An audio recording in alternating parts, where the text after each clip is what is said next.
In March 2003, in the quiet, rain-soaked town of Westfield, Maine, a nightmare was unfolding in the dead of night. It's 2:17 a.m., and Amy Reynolds is crouched in her darkened bedroom, her breathing shallow, eyes fixed on the door. Her phone screen flickers with missed calls, the latest just seconds ago. She doesn't need to look at the name on the screen. She already knows who's calling. This isn't the first time she's felt her chest tighten with terror. But tonight feels different. Outside, the rain pounds against her windows, loud enough to muffle the soft creak of footsteps echoing through her home. Amy's fingers are trembling as they clutch a small kitchen knife, her only defense. A figure is moving downstairs, deliberate and unhurried, as if every step is calculated to draw her fear to a razor-sharp edge. 3 months ago, this was unthinkable. A stranger's attention was an annoyance at worst, maybe even a little flattering. But the letters, the gifts, the messages, they'd turned into something darker, something that stripped away every sense of normalcy, every moment of peace. Amy can feel it in her bones. This night will end everything, one way or another. A floorboard creaks closer, and she stops breathing, pressing herself against the cold wall. Her phone shows no signal, no lifeline, only the dim glow in the blackness. She glances at the door, praying it stays shut, yet dreading the silence that means he's only a step away. And then, the inevitable happens. The door bursts open, slamming against the wall. She freezes, unable to scream. In the doorway stands a figure, a tall silhouette, backlit by the hallway light. The face is familiar, yet twisted by something dark, something far beyond obsession. The figure steps forward, their voice soft but brimming with menace. "Amy, there's no more running. I told you I'd find you. I always do." Amy's scream is swallowed by the rain outside, her fate suspended in the shuddering shadows of her small town. And as the scene fades, we're left with only questions. How did she get here? And what will it take to survive a stalker whose obsession has turned deadly? In March 2005, Amy Walker's life was ordinary. She worked at a quiet publishing firm, her days filled with hours in front of manuscripts, coffee breaks, and the same uneventful bus ride home every evening. The monotony was comforting, each day predictable and structured. Amy wasn't seeking excitement. In fact, she avoided it. But for reasons she didn't yet understand, that spring, her peaceful routine began to unravel. Each day after work, Amy had a ritual, a slow stroll to her favorite coffee shop just a few blocks from her office. She'd pick up an iced latte, find a cozy spot near the window, and lose herself in her favorite book for about half an hour before heading home. It was her moment of solitude, her way to unwind. But on this particular day, something felt different. As she settled into her usual spot by the window, Amy felt a peculiar sensation, a tickle of awareness that someone was watching her. She glanced around the bustling coffee shop but didn't see anything unusual. Then across the street, she noticed a man leaning against a lamppost. He wore dark sunglasses despite the overcast sky, his face partially obscured by a hood. Amy quickly looked away, laughing at herself for being so paranoid. It was a public place after all. People came and went all the time. But as she sipped her coffee, she couldn't shake the uncomfortable feeling that those eyes were still on her. It was just a coincidence, she thought. But was it? In the days that followed, Amy noticed the man again. Always at a distance, never close enough for her to see his face clearly, but somehow he always seemed to be there. Outside her office, across the street from her bus stop, even near her apartment building. A chill ran down her spine each time, but she told herself it was nothing. People pass by, that's all. But as the days turned to weeks, the random sightings started to feel less random. One evening, as Amy made her way home, she felt the unmistakable sensation of being followed. She quickened her pace, her heels clicking sharply on the sidewalk, the shadows around her stretching with each step. Behind her, faint footsteps mirrored her own. She glanced over her shoulder but saw only the dim glow of streetlights casting eerie shapes on the pavement. There was no one there, or so it seemed. It wouldn't be the last time she'd see those eyes watching. Despite her unease, Amy managed to convince herself it was her imagination running wild. Work had been stressful, she reasoned, and maybe her mind was just playing tricks on her. But the unsettling incidents continued. She began noticing odd things at home. One night she returned to find her apartment door slightly ajar, even though she was certain she'd locked it. Inside, everything appeared untouched, except for a single-frame photo on her living room shelf. It had been moved just a few inches. Amy stared at the picture, her heart pounding, but quickly brushed it off as her own oversight. Maybe I moved it and forgot, she murmured to herself, trying to push away the creeping dread. But then there were the calls. They started off infrequent, always from an unknown number, and always silent. No voice, no background noise. Just the eerie, unsettling quiet on the other end of the line. By now, Amy was losing sleep. Every creak in her apartment felt amplified. Every shadow seemed darker. Every call sent her heart racing. Her routine, once comforting, now felt like a trap, a series of predictable moves she couldn't escape. One evening, Amy met up with a friend for dinner, hoping that a night out would calm her nerves. But as they chatted and laughed over drinks, Amy's eyes drifted to the window, and her heart dropped. There he was, the man in the hood, standing on the other side of the street, his gaze fixed on her through the restaurant's glass. She quickly turned back to her friend, trying to shake off the unnerving feeling gnawing at her. She didn't say a word about it, afraid that if she voiced her fears, they'd become even more real. As they left the restaurant, Amy dared to look back at the spot where he'd been standing, but he was gone. She took a deep breath, convincing herself it was just another coincidence. But that night, as she lay in bed, the memory of those dark glasses watching her lingered, keeping her awake. Then one night, something happened that Amy couldn't ignore. She was heading home late, the street eerily silent under the glow of the dim streetlights. As she approached her building, she saw a shadowy figure a few feet behind her, his steps mirroring her own. A rush of panic filled her pulse hammering as she walked faster, almost running the final few yards to her door. Fumbling with her keys, she managed to unlock it, slipping inside just as she heard the soft sound of footsteps halt behind her. She dared to glance out the peephole, but the corridor was empty. That was it. Amy knew she couldn't keep pretending everything was fine. The fear was becoming unbearable, and her once ordinary life had turned into a waking nightmare. Amy's world had always been safe, predictable, but now that sense of security was slipping away, and each day felt like a fragile illusion she was desperate to cling to. It started with small things, easily ignored, if she wanted to believe they were just coincidences. Like a single rose left on her car windshield one morning, its petals glistening with morning dew. She'd stared at it, her mind racing with questions. Who could have left it there? She thought it might be a mistake, that maybe someone had left it for another car parked nearby. But a chill settled over her. The rose had been placed directly on her windshield, under her wiper, carefully positioned for her to find.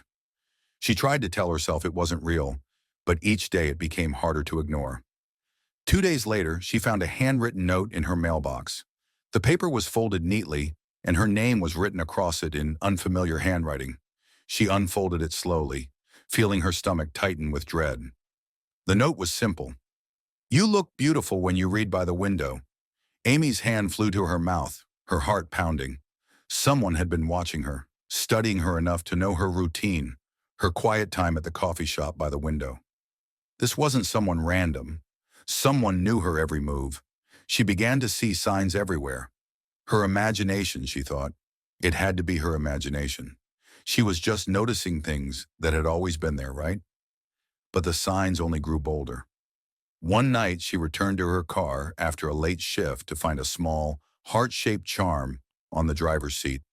She was sure she'd locked the doors. She always locked her car. So how did it get there? Amy's mind raced with explanations.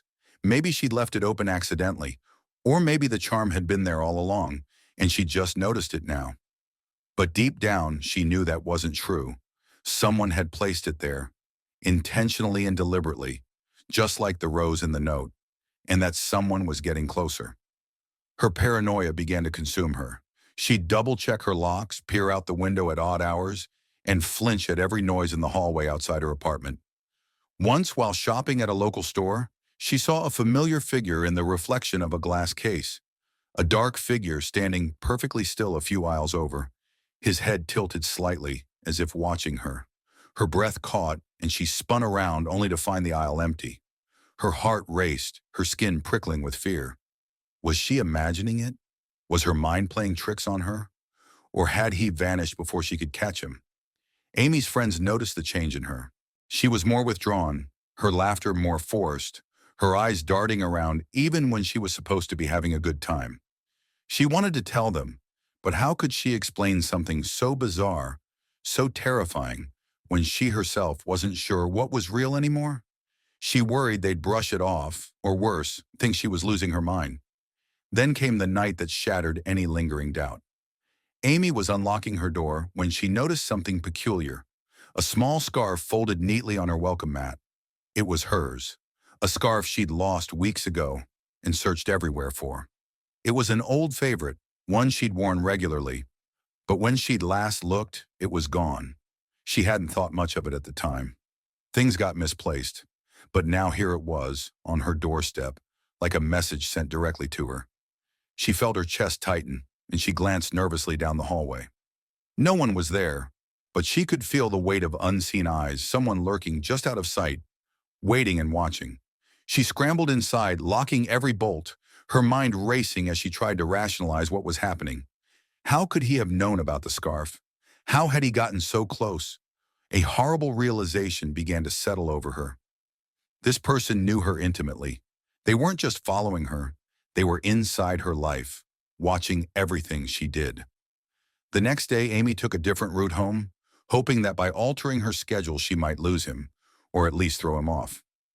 But as she rounded a corner and checked her reflection in a shop window, there he was, standing several paces behind her, his head slightly bowed, his hands in his pockets.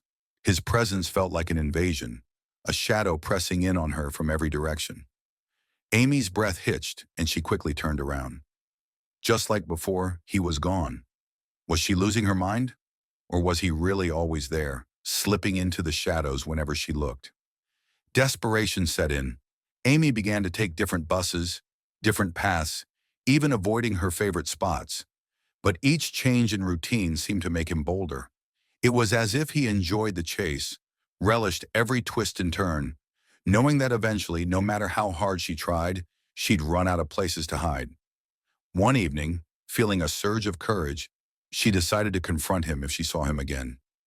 Enough was enough. She wouldn't let him dictate her life any longer.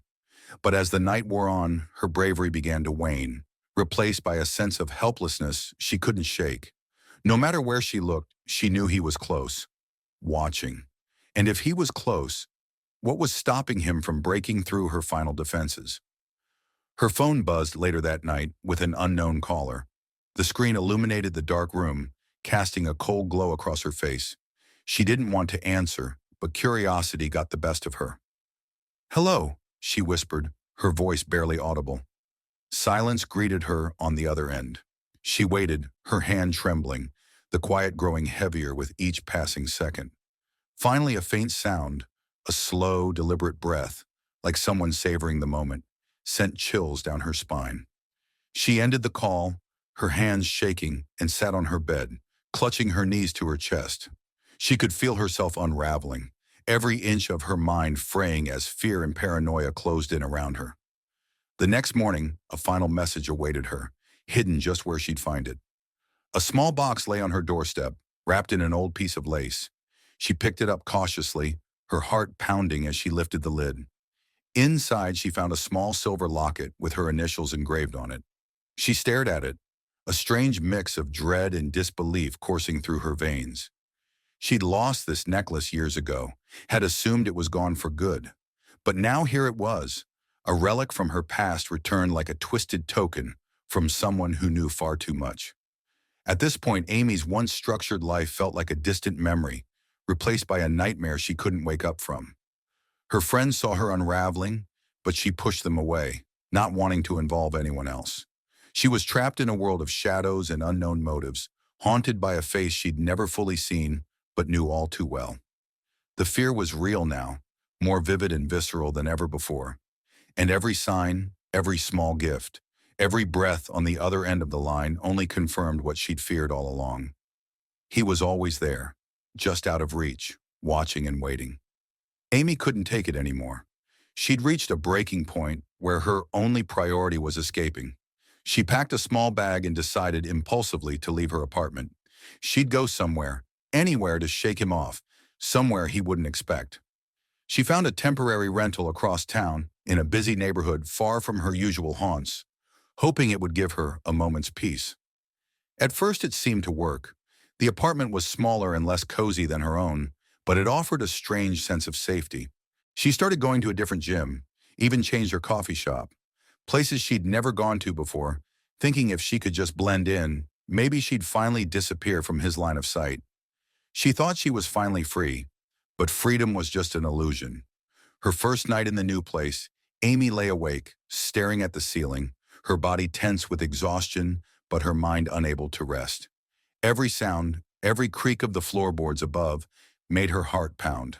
She kept telling herself that she was overreacting, that this new apartment was safe, but deep down she was terrified that he'd find her again. She slept with the lights on, her phone clutched tightly in her hand, feeling like a prisoner of her own fear.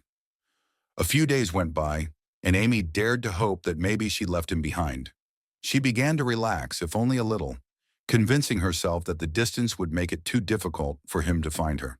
But then one morning she opened her door to find a small package sitting just outside. Her blood ran cold as she knelt to pick it up, her fingers trembling. She opened the box slowly, her mind reeling. Inside was a to-go coffee cup with her usual order scrawled across it. No matter how far she ran, he always seemed to be right there. He was watching, even now, taunting her with the knowledge that he could follow her anywhere she went. Every attempt she'd made to escape, every new place she'd chosen, he'd been one step ahead. Her hands shook as she held the cup, her mind spinning. How had he known? Was he following her every move? Amy's paranoia grew with every passing hour. She switched her routine again, started taking different routes to work, but she still felt his presence lingering in every shadow, lurking around every corner. Her desperation became unbearable, a creeping sense of dread that clung to her like a second skin. She barely ate or slept, her life revolving around the constant fear of seeing him again. Each night, she'd walk through her small apartment, checking every lock, every window, making sure everything was secure. But no matter how careful she was, she couldn't shake the feeling that she wasn't alone. The shadows in the hallways felt thicker. Her every reflection seemed to hide something sinister, and even the quiet was oppressive, as if someone was holding their breath, waiting. As the days wore on, the toll on her mind and body became undeniable. Her friends noticed her growing distance, the way her eyes darted around even in the middle of a conversation. She wanted to tell them, to ask for help, but she couldn't bear the thought of dragging anyone else into this nightmare. They wouldn't understand. They'd think she was losing it, and maybe she was. Her sense of safety, her peace of mind, had been shattered. And as hard as she tried to rebuild it, the pieces refused to fit together. In a final attempt to regain control, Amy decided to delete all her social media, to cut off any digital trail he might be following. She canceled memberships, unsubscribed from newsletters, and removed herself from every list she could think of. She even stopped talking to certain friends, convinced that any connection could be a way for him to reach her. But the isolation only made things worse. She was alone, totally cut off from the world, with no one to talk to and no one who understood. Just when she thought she couldn't take another moment, she started noticing new signs, subtle reminders that he was still there. At her new coffee shop, her exact order would appear on the counter, paid for anonymously. She'd find small notes in her bag, scraps of paper with familiar handwriting. Her mind spiraled as she realized that every effort she'd made to hide had been useless.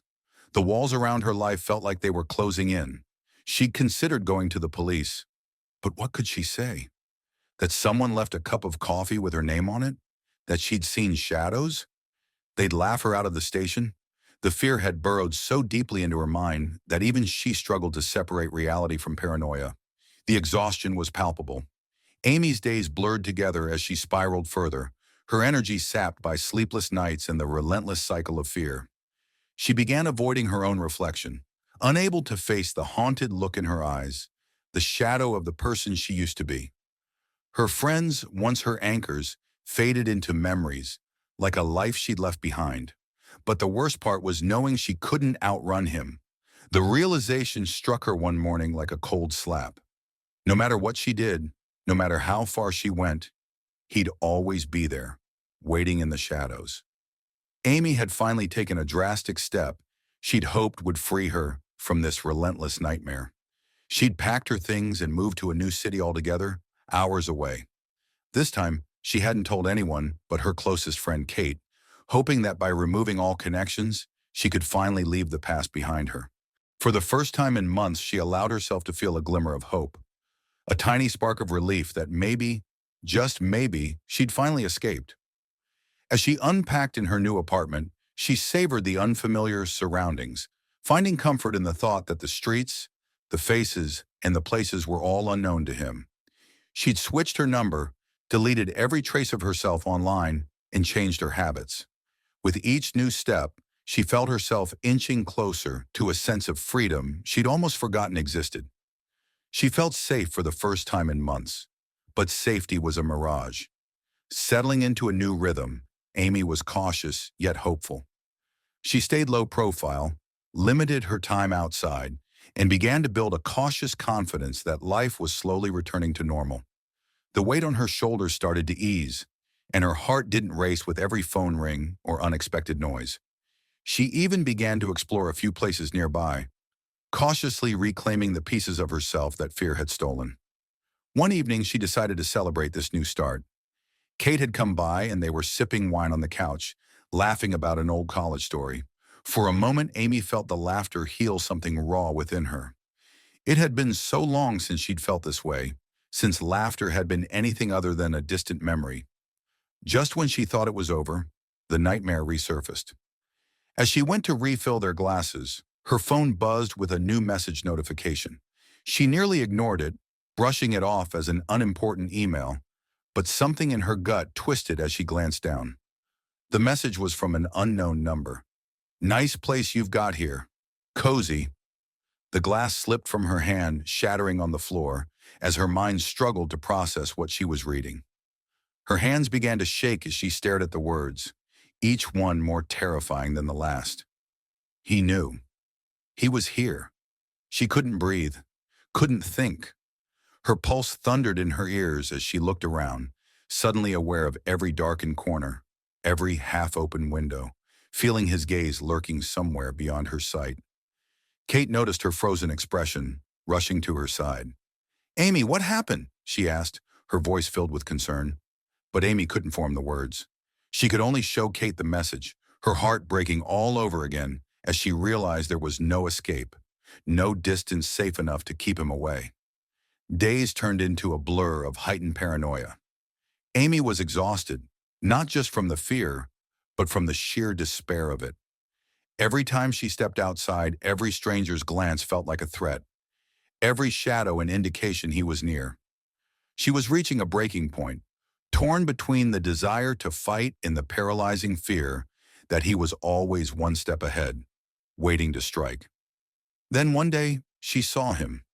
She was leaving a small grocery store near her apartment when her eyes caught a familiar figure on the opposite side of the street, leaning against a lamppost, watching. Her blood turned to ice as he gave a small, chilling wave. She bolted, her heart racing, every nerve in her body urging her to run faster, to get away. She locked her apartment door behind her, heart pounding, realizing that even in a city she'd chosen at random, he'd anticipated her every move. She screamed into her pillow, fists clenched as the frustration and fear boiled over. The isolation felt like a prison. Tears streamed down her face, anger and helplessness blending into a potent cocktail of emotions. She was done running, done hiding, yet every action felt meaningless, every attempt futile. How could he be everywhere? How could he know her every step before she took it? And then, just as her despair reached its peak, she received another message. "You can't run from me, Amy. You know that now, don't you?" In the dead of night, The air thick with an ominous stillness, Amy lay wide awake, her mind running on high alert despite the late hour. Every shadow in the room seemed to reach out. Every whisper of wind from her barely cracked window felt too close. Just as she began to close her eyes, trying to force herself into some semblance of rest, she heard it, a soft, deliberate creak from the hallway. Her heart froze, a numbing terror consuming her as her mind raced through every horrible possibility. She knew this was her only chance, a chance she might not get again. Amy knew instantly he was here. Slowly, she slid out of bed, careful not to make a sound, and searched for anything she could use to protect herself. She barely breathed as she reached her closet, her hands trembling as she wrapped her fingers around a heavy flashlight. She forced herself to stay silent, straining to hear any further movement, and then it came, a shuffling, slow and sinister, followed by the unmistakable click of her door's latch. As the door swung open, she saw him, silhouetted in the hallway's dim light, his shadow stretching across the room. The air grew heavy, thick with his presence, as if he were claiming every inch of the space, every breath she tried to take. He stepped closer, his eyes locking onto hers, and in his gaze she saw something twisted, a horrifying obsession that had been growing, festering for months, undeterred by her every attempt to escape. "Hello, Amy," he whispered, his voice sending a shiver down her spine. "You didn't think you could hide from me, did you?" His lips curved into a smile, sick and possessive. "After all this time, don't you understand? You're mine. You always have been." In that moment, she realized it was either him or her. There would be no reasoning, no begging for mercy. She steeled herself, gripping the flashlight tighter, her pulse racing in her ears as she gauged her only option. Fight. He took another step forward, and Amy swung the flashlight with everything she had, landing a solid blow to his shoulder. He staggered, surprised, but his shock quickly turned to rage. He lunged, grabbing her arm with a grip so tight it sent waves of pain shooting up to her shoulder. She twisted, adrenaline fueling her as she broke free, backing up toward the door, desperate to escape. "You can't leave me," he roared, his voice echoing through the room as he lunged again. This time he slammed her against the wall, and she struggled beneath the force, gasping as his face twisted with a demented mixture of fury and desire. But something within her refused to give in. Amy fought back, clawing, pushing, using every ounce of strength she had. Her survival instinct overpowered her fear, and in one desperate move, she stomped on his foot, driving her elbow into his side, breaking his hold just enough for her to scramble toward the door. She ran down the hallway, her bare feet hitting the floor in rapid, frantic steps.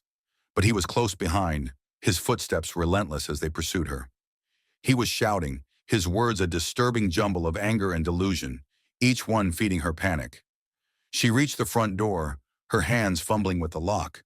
But before she could open it, he grabbed her from behind, dragging her back into the darkness.